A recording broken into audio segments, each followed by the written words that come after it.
விஜய் இப்ப தனிமையில கஷ்டப்படுறதுக்கு காரணம் இந்த பையனா? சரி கவின், பத்திரமா உள்ள போவோம்.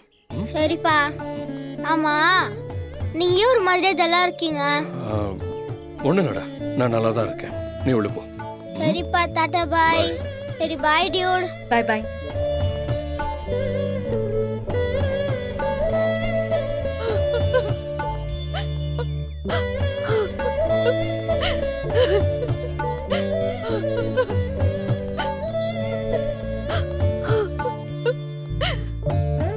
Okay ma'am, all the best. நான் கிளாஸ் போறேன். ஓகே. ஏய் கவின், ஏய் எப்படிடா இருக்க? டேய் டேய், உன்னதான் கேக்குறேன், பதில் சொல்லாமலே போற. நான் நல்லா இருக்கேன், ரொம்ப நல்லா இருக்கேன். போதுமா? ஏன்டா எப்பவுமே மூஞ்ச உருண்டு வச்சுக்கிட்டு இருக்க? சிரிச்சா நீ அழகா இருப்பல. ஈ, போதுமா? இந்த மாதிரி நான் சொல்லல, நல்ல சிரிச்ச முகமா இந்த மாதிரி. எனக்கு இந்த மாதிரி சிரிக்க வராது, என் மூஞ்சே அப்படிதான். ஏன் விக்ரம் இவ்ளோ டென்ஷனா இருக்கீங்க? ரிலாக்ஸ்டா இருங்க. எப்படி ரிலாக்ஸா இருக்கு சொல்றேன்? என் கிளாஸ்மேட் தீபிகா இன்னைக்கு என்ன ரோட்ல பார்த்து எனக்கு பிடிக்காத ஒருத்திய பத்தி பேசிக்கிட்டு இருந்தா எனக்கு கோபம் வருமா வராதா? சரி கூல். டென்ஷன் ஆக மாட்டேன்னு சொல்லிட்டு இன்னும் அதிகமா டென்ஷன் ஆயிட்டு இருக்கீங்க. அப்படி என்ன இந்த விஜயலட்சுமி மேல உங்களுக்கு கோவம்?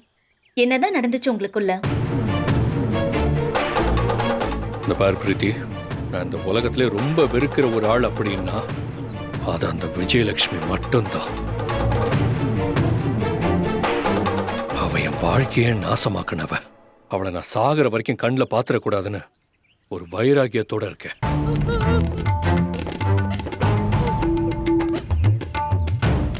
அப்படி என்னதான் பண்ண அவ? அதை நினைச்சாலே எனக்கு டென்ஷன் ஆகுது. அவ பண்ண ஒரு காரியத்தினாலதான் அவளை என் வாழ்க்கைக்குள்ள ஏத்துக்க கூடாதுன்னு இருக்கேன். என் பெண் குழந்தைய கொன்னவ அவ. அந்த குழந்தை என்கிட்ட இருந்திருந்தா நல்லபடியா இருந்திருக்கும்.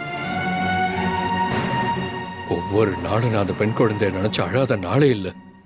அந்த குழந்தைய அநியாயமா பறி கொடுக்க வச்சுட்டாளே. ஐயோ, இவன் என்ன சொல்றான்? இவன் என்ன சொல்றானே புரியலையே. நல்ல வேளை என் கவினை எப்படியோ கடவுள் என்கிட்ட கொண்டு வந்து சேர்த்துட்டார். இல்லைன்னா இவனையும் அவ ஏதாவது ஒரு வழி பண்ணிருப்பா. கவின் விஜய் குழந்தைதான்.